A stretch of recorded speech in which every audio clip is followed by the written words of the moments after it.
Woo, man. Good morning, Been Service Alliance community. How's everybody doing? been Jason's spinning getting dizzy.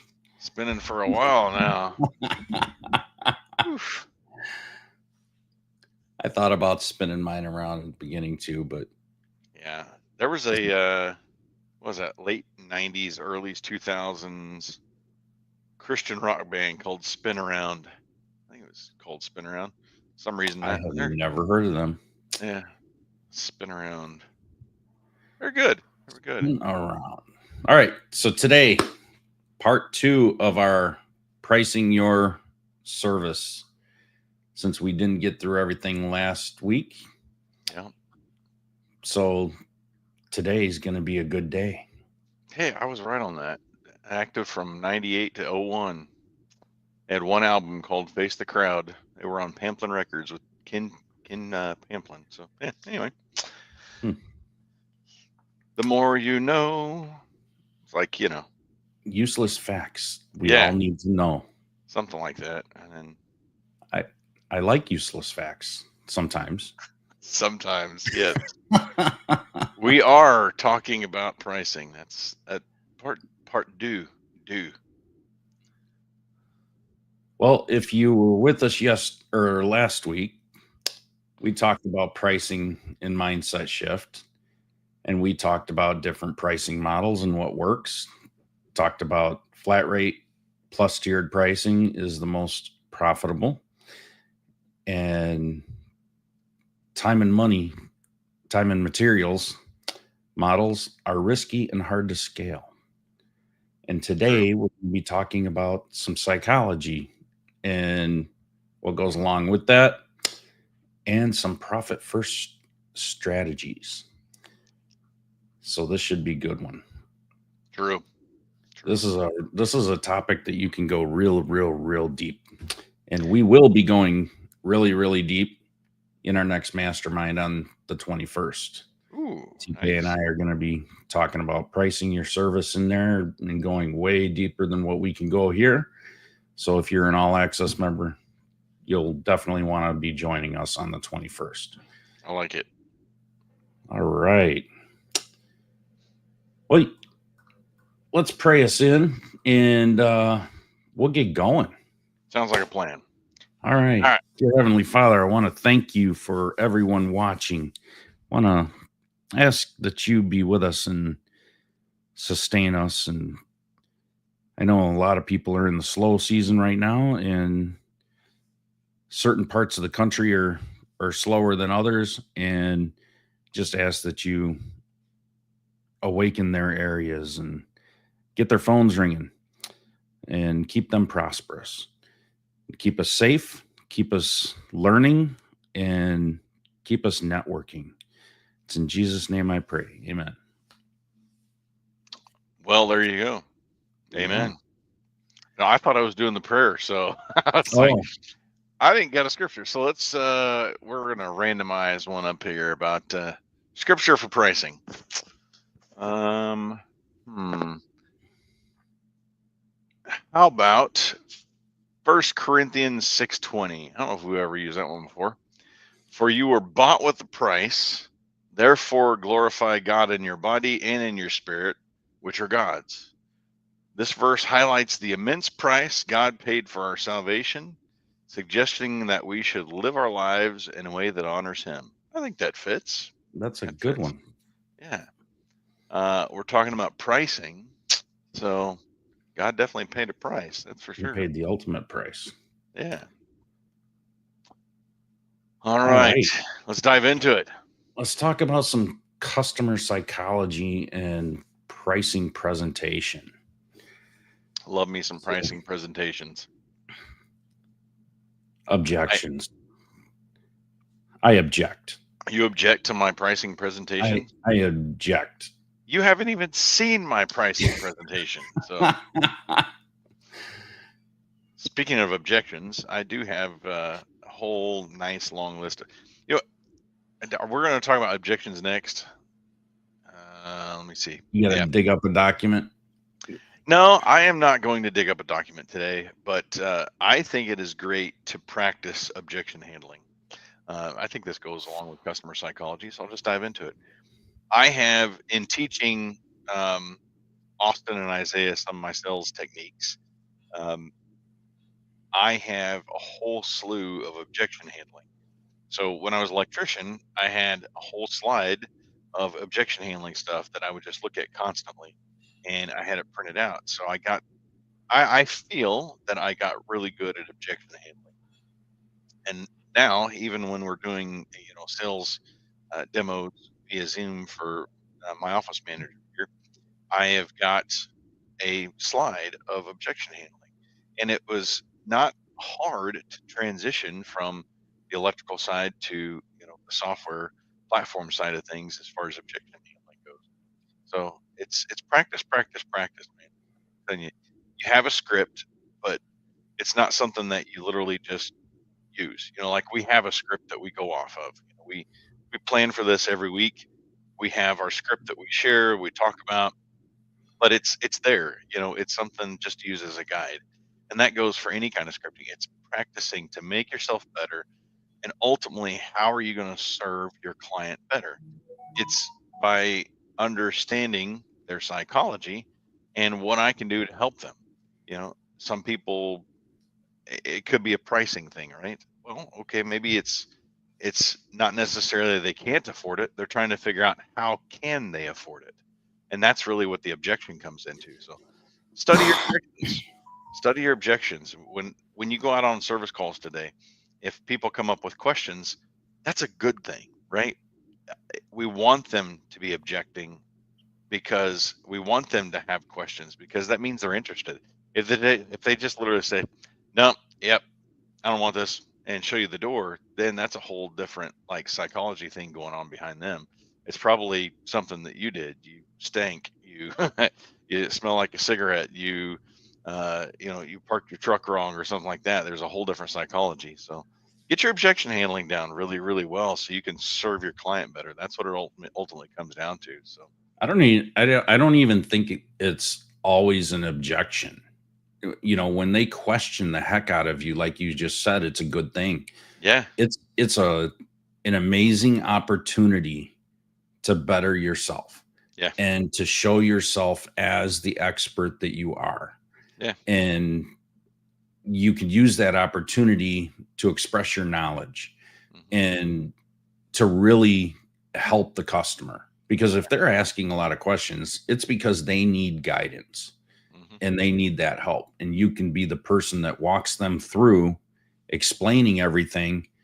And if they had somebody else in their home before you that didn't do any of that or didn't do it well, that's your opportunity to show them and make them more comfortable that they've made the right choice. yeah, 100% agree. So yeah, like I don't know where you want to. We've got the script, but I'm sitting here thinking there's so many other different ways we can go about this. So when we talk about, let's talk about some fees a little bit. This is all about pricing. So whenever you're setting your diagnostic and your trip charges, trip fees, evaluation fees, whatever you want to call it, you got to have that standard, right? You got to. Here's what it is. Whenever they're calling, but you got to be a little bit flexible too. That's what I love about a lot of our clients in the appliance repair world. They're flexible about it. They are, here's the fee. However, if you move forward with our service, we'll waive that fee. Or for me, it was built in, right? So I had my evaluation fee built into my diagnostic fee, built into my circuit restoration or ultimate repair. So my time was always covered. That's the key aspect. Make sure your time is always covered. You don't want to be just giving away an evaluation fee for the heck of it. I agree. So when do you talk to your customer about waiving or reducing a fee? When do I? Yeah. Um, well, What if someone ever told you, or I'm sure you've experienced this, say, oh, the guy down the street, his fee is $40. Why Right. is yours 100 or 100 plus? Or why is this guy saying that he will completely waive the fee, but you won't? Yeah. Sorry, I had something going on in my headset. I've got a whole issue going on behind the scenes with my, I don't know if it's my laptop or my headset or my camera. I'm on a different camera today because my other camera crapped out. So sorry for the distraction. Sometimes you just want to unplug it all and be just like, yep, here, let me go sit outside on the patio. So, for me, when I'm out there, when I was out there running service calls, it was, we had an $89 evaluation fee. And what that covered, I came to the house and I took a brief look over the issue, right? And did a very brief evaluation. Okay. Little circuit tester. Yep. Outlet's not working. Or, if I could see, that an instant repair could be made and what that was, then I would say, okay, um, here's the investment, right? Here's the solution or solutions to fix this. Or if I need to go further with a diagnostic, I would let them know. So it was always, hey, just want to clarify, coming out here today, it's the $89 evaluation. What that covers is taking a look at your situation. And from there, I'll be able to determine if I can see an instant repair, if I need to move forward with a diagnostic. But before I go any further, I'll be sure to come and have that conversation with you and get your permission before I go any further. Does that sound fair? That was a script I learned 20 something years ago. But today I can still remember it because it's something I said several times a day, right? But so from that point, I would go turn a couple wrenches, figure out what I needed to do from there, and see if it's an instant repair or if I need to go further with a diagnostic. If it was a diagnostic, I would go back to the customer and say, hey, Mr. Customer, what I found is this, and what I need to do is go further with a diagnostic. What that includes is I'm going to go through the entire circuit. I'm going to find out exactly what caused the problem, and I'm going to give it a permanent solution. And to do that, it's X amount of dollars. That's when that evaluation fee usually came up, right? So I had an evaluation, which is my trip charge, and I had a diagnostic fee. So from that point, it's, oh, so the $89 is that included in that, or is that on top of that? No, Mr. Customer, I tell you what, I'll take care of that $89 for you. Just waive it. It's just going to be this diagnostic fee from this point. And again, like I said further, if there's anything else before, if I find anything else above and beyond that diagnostic fee, I'll come back and I'll get your permission and let you know what that's going to be. 9 times out of 10, I can That's a fix the really good problem. way to have that. Keep your Yeah. diagnostic fee separate from your trip fee. Yeah. That way you can have something to waive. They think they're getting a really good deal by having that waived, and then you just replace it with something else. Yeah. And again, it's being sure that it's built in, so you're not losing, because I'm there for, I've got my time driving there, and I've got 15 to 20 minutes is what I usually built in with that evaluation fee to be able to see what's going on with the solution. So I've got my travel time going there, whatever that may be, 15, 20 minutes, 30 minutes. Then I've got usually that 10-ish minutes that I'm talking with the client, understanding what their problem is and the problem that's going on, because sometimes it's not just about you're there to fix the problem. Sometimes it's you're there to fix the client, right? Let me say that again. Sometimes you're not there to fix the problem. You're there to fix the client because they've been screwed over by another appliance repair guy, another electrician, another plumber. It may be that they had a freaking floor installer that screwed them over, and they don't trust home service repair people at all. So sometimes you're there to actually help fix the client, not the problem. I think that's a good one to remember. So Absolutely. yeah. Good morning, Dr. Dan. I see you tuning in there. Yeah, I popped them up already. So we got a 5-step reframe list that you can go through. And the first thing is acknowledge. You can say, I understand that price is a factor, ... to deal with that. So you want to relate to the people as they start objecting or questioning your price. Then you want to probe them if they're saying, oh, well, this should be cheaper, right? Let's use another word than probe. you I don't want you to probe anybody. you Sorry. you need to go deeper and pull some information out of them, right? So you should ask them, what You are should you comparing this to? investigate. Let's investigate. Yes, investigate. So you need to ask them, what are you comparing this to? Because Yeah, usually that shuts people down, because most people don't have anything to compare it to, and it's just a preconceived notion that they pulled out of their you know what. their probe and their Yeah. probing place. Where they've been probed, right? Um, then you need to reframe everything and say this investment gets prevents bigger expenses down the Yeah, line. yeah, Dot dot dot. Go into it a little better. Um, then you're gonna stack the value on top of that and say, here's what's included: train text, warranty, fast response. We're gonna actually pick up the phone when you call, because we have an excellent phone service that takes care of our customers. And then you're going to reverse the risk, and you're going to say, we guarantee this repair for 3, 12 months, whatever it may be. yeah. So that's how you can go through this in a 5 easy step process. And I tell you what, I'm going to hammer in on the guarantee aspect. One way to build a tremendous value is to make sure you have the best guarantees in the area. That's one thing as an electrician, and I see it's different in the appliance world, but the principles are still the same. I wanted to have the best guarantees in the area. So let's talk electrical panels for a second. And you can compare this to whatever you want to: a control panel, a compressor in a refrigerator, whatever. My electrical panel, I started out, we had a 1 year warranty, right? Just like everybody else. And then I'm sitting here thinking, as I started learning, I want these people to call me back. I'm going to put a 2 year warranty on my electrical panels. So I was better than everybody else. Then I found somebody that had a 2 year panel guarantee. So I went to a 3 year panel guarantee. Then somebody came out with a 3 year panel guarantee. I went to 5 years. Ultimately, I ended up with a 10-year guarantee. I'm going to guarantee this electrical panel for 10 years, and I would couple that with whole home electrical surge protection.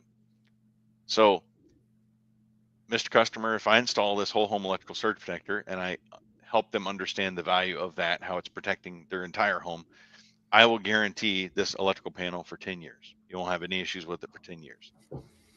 Okay. If they were a club member, right? If they were my maintenance, my home protection plan members, it's guaranteed for life as long as they're a plan member. Now, what kind of value does that bring, right?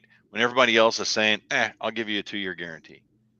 I kid you not, I had a guy, I'm trying to remember what he was. I had a home repair guy, and he literally said, I asked him what kind of guarantee he has on his work, and he said, well, I got a concrete guarantee. I'm like, what does that mean? He goes, well, as soon as my 4 tires leave your concrete driveway, my guarantee's gone. I'm like, Nice. yeah, no, that's not the kind of worker I want Yeah. doing any. Man, I can't remember what that was. That's been a 10 long time minute, 10 mile, whatever comes first. ago. Yeah, 10 minutes time. Yeah. So make sure your guarantees are better than everybody else. That's one But area that's where a great way to offer a value added upsell. yep, Okay. Increase your ticket size. You just gained a customer for life, because yeah, you're the one that's locked in to maintain that. yeah, Um, they're gonna call you first for everything, so things like that are a value add. I don't see anybody offering a 10-year guarantee in the appliance world. There's just way too many moving parts, well, and that's things. why you've got the extended warranties. You can Right. offer that as a service. I know I've talked with some clients that we have that they've got so many that they're bringing their own extended warranties in-house. Um, that's crazy to think, but maybe you can do it. Maybe you can't do it. If not, get with those third party companies that offer that Yeah. extended warranty. Because is the other appliance guy and chucking a truck down the street, is he going to offer that? Nah, he's there. I got it fixed today. Pay up, sucker. And 3 days later, guess what? They're calling him back because it isn't fixed, because he didn't offer them solutions, because he didn't do it the right way. They're going to call you because you're going to fix it right the first time. You're going to offer the better guarantees. You're going to offer the extended warranty for if this doesn't fix the problem in the long run. But you got to be that. I can preach on that one. Exactly. But I want to go back to your discussion about the diagnostic fee and trip charges. Mm-hmm. And I want to touch on this one point. And we've touched on this before, but this really, really gets to me every time I talk to a lot of my clients. Everyone gets stuck on that trip fee. Yeah. Like really, really stuck. And people call, people are saying, oh, somebody else can do it cheaper. I'm going to call them instead. Or Yep. I think that's expensive. I'll call you back. And then they never do. You need to understand that the goal is the repair, not collecting the trip fee. Mm-hmm. The goal is the repair. The goal is to get in that house and fix their problem. Okay. So don't cling on to that fee and make that your absolute justification for otherwise you're working for an hourly wage. Mm-hmm. That's it. And you need to know and be flexible when to actually adjust and make that the exception, not the rule. Yeah. So that's all I wanted to say about that, because it's getting your foot in the door to diagnose that machine and be able to sell and sell and sell. And I tell you, I talk to guys and gals all the time about, man, I'm slow. I'm hurting for calls. How are you getting your foot in the door? And this is one time where I will tell you, waive the dang fee. Get your foot in the door. Show them why you're the appliance repair guy, why you're the electrician, why you're the roofer, that they need to fix their problem. When times are slow, when you're hurting to pay the bills, waive the dang fee and just get your foot in the door. That's about the only time you'll ever hear me say that. I mean, you can literally invent a promo around any kind of holiday, any kind of season. You don't have, it doesn't always have to be, Thanksgiving, Christmas, things like that. You could make it up about anything. For example, if you're a veteran, we're about to have our 250th anniversary for the military, right? So you could make something up related to that, and say we're doing a veteran army promo or whatever it may be to celebrate that 250 years. You could piggyback off of that, and it just doesn't have to be, oh, it's our slow month, so we're waiving it. How you don't promote that, right?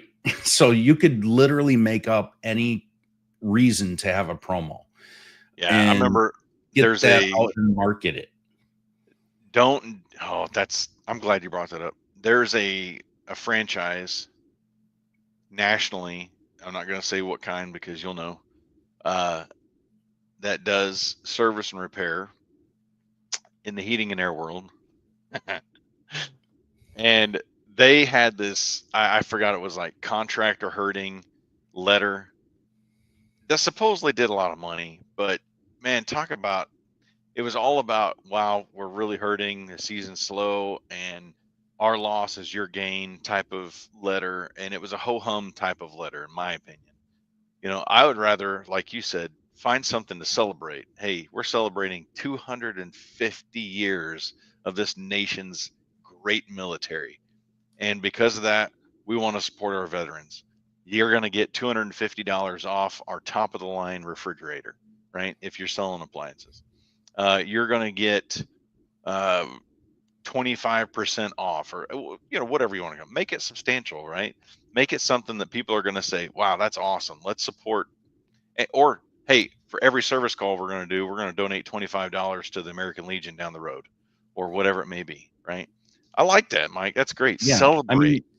Send a message out, send emails and text messages to all of your existing customers. Make it exclusively for your existing clientele that and Yeah. previous customers, so that you can re-engage that list. Yep. The money's in the list. You'd be surprised at how much money is in your list. Oh, And let me you give you a pump out little. 5,000 emails and text messages, you're bound to at least get 50 to 100 replies. I can guarantee that. So this is where I'm going to put a little plug in for my office manager here, our platform that we've got. So last month, we Austin and I brainstormed, came up with the home automation playbook, which you can still get and still download. We sent out about 2,700 emails and text to a database that we had specific, and there's a specific way to do it. You don't just bombard it because all the government stuff. But so over the course of about a week, we sent out those texts and emails. From that, we got about, it's been close to 70 people download the home automation playbook. From there, we've booked about 35 demos, and we've closed about roughly 10 to 12 new clients on our My Office Manager platform. Now, that's a testament to the platform for starters, but it's also a testament to making sure your emails and your texting database, your list, is utilized, not overutilized, but utilized. It's a tool, right? And so that's a lesson that I've really learned well with this business over my electrical business. I did not use that. I had Constant Contact, MailChimp, all that stuff. This platform here does it all plus more. Unlimited users, and it's cheap. Like, it was a penny per text, and we can send out like 10 emails for a penny. So what it cost us versus what we're yielding, the point being keeping in contact with your past customers on these things. Hey, here's something that's really cool. Here's 3 free things that's going to help you with automation. Use them. Great. If you never use our service, here's some value for you, right? It's not about selling something. It's about, let me provide value for you now so you remember me in the future. If there's anything I can do for you, and I never pressure anybody on my sales calls. It's like, hey, what questions do you have for me? This is the end, right? What questions do you have for me? Okay, great. Is this something you want to move forward with today? Need to think about it? Great. Let's set up a time that I can come back and we can have a follow-up question and answer thing. You think of any questions you may have, you need to talk to your wife. This is another one I love doing with clients. There's going to be a lot of sales gurus out there. Both the decision makers need to be present. All right. If you want to come off an a-hole, that's fine. For me, it was, I'm meeting with the wife or I'm meeting with the husband. I get that. Well, my wife's not here. You gotta head this one off. Hey, is there anybody else that's going to be helping you make this decision? It's a pretty big one today. Yeah, my husband's going to help me make this decision. Okay, is he around? No, he's at work. Okay, is he available where we can have that conversation together, even by a phone call or a video chat? No, I don't want to disturb him. Perfectly understand. I tell you what we need to do. This is going to help you explain this to him later. I could either come back at a later time, or if you want to just break out your recorder on your phone, or if you want to video me talking about this, I'm perfectly fine with that. That took that big old bubble of, oh my gosh, I don't want to make this decision by myself, to, oh, really? Okay, thanks. I got that all the time. You can I love see, the idea of them recording you yeah, saying everything, because now you just took the ownership away from that spouse needing to remember everything and then relay all the information clearly, which 100%. is never going to happen. Yeah. So I think that's good. So, and that was the follow up is, all right, so you and your husband have this conversation later tonight, play this video, and when would you like me to get back with you? Simple follow up. Don't be pushy. I hate pushy salesmen. That's the worst. I got to plug my headphones in real quick. They're dying. Hold on a second. All right, so let's move into our next section real quick. Profit first pricing strategies. If you've never read the book Profit First by Mike Michalowicz, you need to read that. But a lot of these principles also shift into your pricing strategies. So you need to actually build your profit into your pricing first. Mhm. What do you need to make to survive? And how many service calls per week do you need to complete in order to meet that at a minimum? So that's how you figure out your benchmarks. And that should be part of your KPIs that you're looking at on a weekly basis. So your gross margin should be 50% or more. Your net profit should be in the range of 10 to 20%. And your first time fix rate, you should strive for 85% or more, because every callback cuts profit by 40 to 60%. Think about that. Every Yep. time that you have to come back, you're giving away 40 to 60% of your profit. So it's worth spending the extra time and being more thorough while you're on that service call the first time, and trying to get your first time fix complete rate But, as but high as possible. Mike, but Mike, my inventory is limited on my truck. That's fine. How far away is the nearest parts dealer that has that? Yeah. Or a parts warehouse that has I, your I'm part in stock? I mean, I, how much did that $50 part just cost you yeah. in wasted time, wasted gas to come back? So is it cheaper to keep that part in stock, or is it more expensive to not have it? Yeah, I don't know how many times I hear from appliance guys, well, I can't afford to drive a bigger truck. Well, you're probably not charging enough, right? I can't afford to have thousands of parts on my service vehicle. I don't have the room. Buy a bigger truck.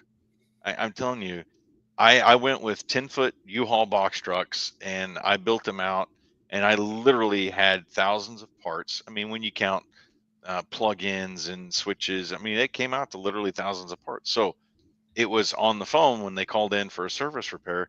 Uh, what I can do is I set you up an appointment with a one of our trained technicians. He's going to arrive with a mobile warehouse stocked with thousands of parts for on-the-spot repairs in your home. Now think about how much value that added, and then that evaluation fee becomes a lot, uh, less of an issue down the And road. But even if you don't have it physically on your truck at all times, have it in your garage, have it yeah, stocked at home, have that stock. And if you know you're going out and it could be this problem, go through that stock, throw it on the truck.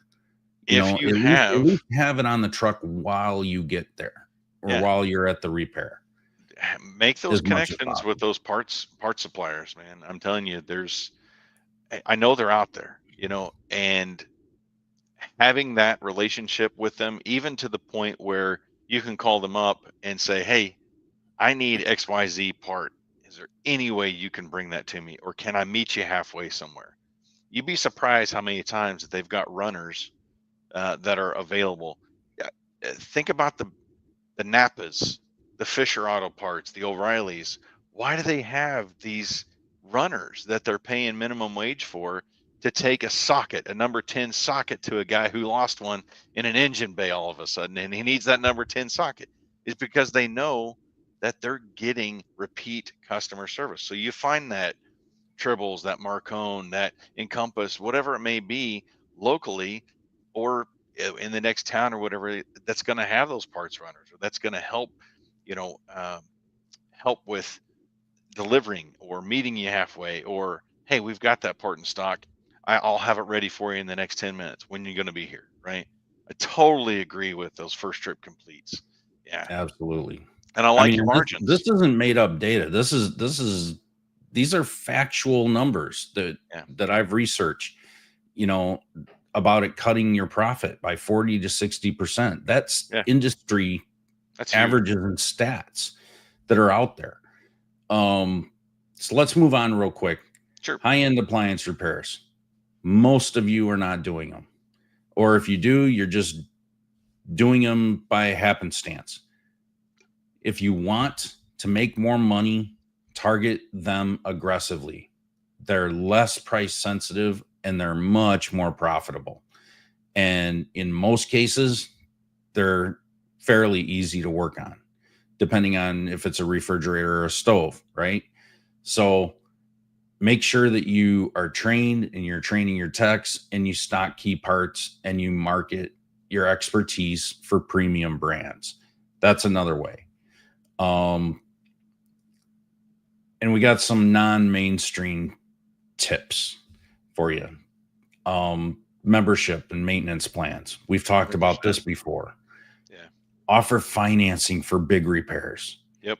If you're not hooked up with some sort of finance company to where you can take that, $700-800 refrigerator repair and finance it for somebody to help them get their refrigerator up and running and not lose that repair job, then why not do that? Yeah. I tell you get paid up front. They're the ones that need to make the payment. With the financing aspect, that was huge for us. And even running service calls with some of our appliance repair clients, that was an important factor. And one of ours, they found a finance company that would finance $500 minimum. There are ones that'll do lower. You just have to talk to them. Interest fees may be higher for the client, but I tell you, my sweet spot was always the middle income, the lower to middle income homes, because they necessarily didn't have that big savings account, but their credit was good enough that they could get a small loan for it. So the financing was awesome to have in my back pocket. We had 2 or 3 different finance companies that we worked with. So become that financing expert, because I guarantee you, chucking a truck isn't. You can't afford it. Sorry, I can't help you out. And it makes it easier for you to upsell things too. Yeah. If they're going to get the financing anyway, yep. Ask them, is there anything else that we Yeah. have an issue with, another appliance? And maybe we could roll it all into one. Yep. And that's where they may say, solutions come in. well, I have an issue with my range, now that you think of it. So yeah, it might make it an easier way for them to say yes. Yeah, exactly. Yeah. Partner with property managers and home warranty companies. Track your profit per job, not just your revenue. Track your profit. That's what a lot of people, most of you guys out there don't even know your average ticket size. When I ask my clients or potential clients when I'm meeting with them, they come to me and I say, what's your average ticket size? Say for the past month, 12 months, whatever it may be. I get this glassy-eyed deer in the headlights look. Why do you not know these numbers? A lot of you don't even know exactly what you did in sales for your previous month. You're running your businesses based on what your bank account size is, and that's the wrong way to do it. So make sure you're paying attention to these things, because that goes into your profitability, and your pricing may need to be adjusted and you don't even know it. Yep. So make sure you do quarterly pricing reviews and adjust your pricing if you're falling behind. Yeah. I was just looking at some of my numbers even when I was running electrical. I've got them still on my phone from when I was running service calls. So what was important to me was my total, my average ticket, my closing rate. That was me as a technician. Then I had it also as a company.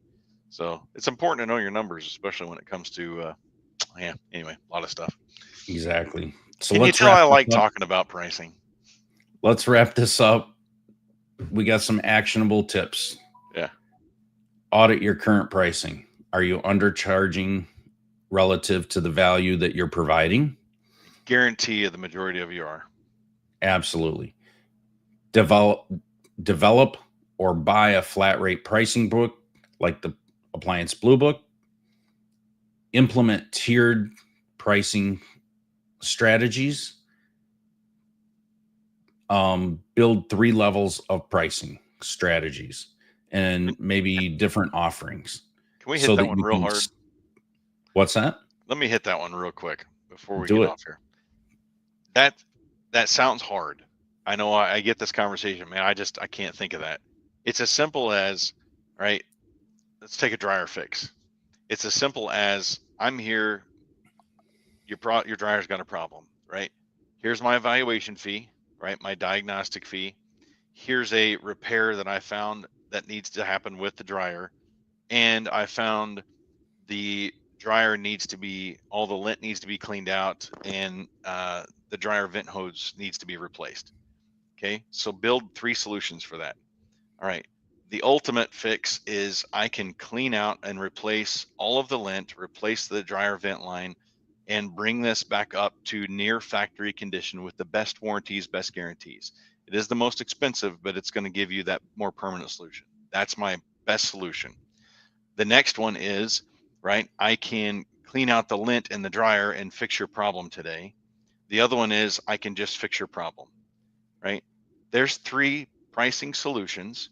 Put your pricing in there. It was that easy, and I guarantee it doesn't take more than 5-10 minutes to come up with 3 solutions, right? And that's a form of a tiered pricing solution for a situation like that. Yeah, and you could very easily structure that higher price tier as a safety issue. This is the safest option for your family and for your home. Permanent solution. Absolutely. So that's another easy way to get your price objections, handled. Make sure that you offer the value and mention the safety of it and what it's going to be for their home, how it's going to benefit the home and the family. Make sure you've got objection handling scripts with your team. Practice it. Just like Jason said earlier, you got to practice it. Identify your top 3 most profitable services and then go after those even harder. Run a no service fee promotion like we talked about for your slow times, and force yourself to sell the repair, not the diagnostic. Start tracking your gross margins, net profit, and your first time fix rate. Those should be standard in your KPIs. All right. Anything else that you want to wrap up on this? Geez, there's so much more I could dive into this one. I know. I love this topic. These topics right here. Yeah, love them. All right. Well, get out there. Don't leave money on the table. And we are actually going to be talking about a lot of this stuff at the PSA conference in September. So make sure you go to appliancerepairconference.com, get signed up. It's the most cost-effective appliance repair conference. There's tons and tons of tech training. PSA is completely redoing all of their certification courses for techs, and we at Service Alliance Group are doing 9 business tracks, and we've got tons and tons of different really great content coming out for this conference and for our mastermind members. So make sure you're a mastermind member, and you get $50 off your ticket price at appliancerepairconference.com. So don't miss that chance. Sweet. And make sure you're with us on June 1st. Follow my office help. June 21st. Or 21st. Yeah. Pay the fee, my friend. Pay the fee. Pay the fee. That's like, free to pay the fee. And subscribe. And you all have a great week ahead of you. Fantastic. Thanks for tuning in to the Morning Grind podcast by Service Alliance Group. Subscribe to our channel and make sure you visit our website at servicealliancegroup.com for appliance repair business resources.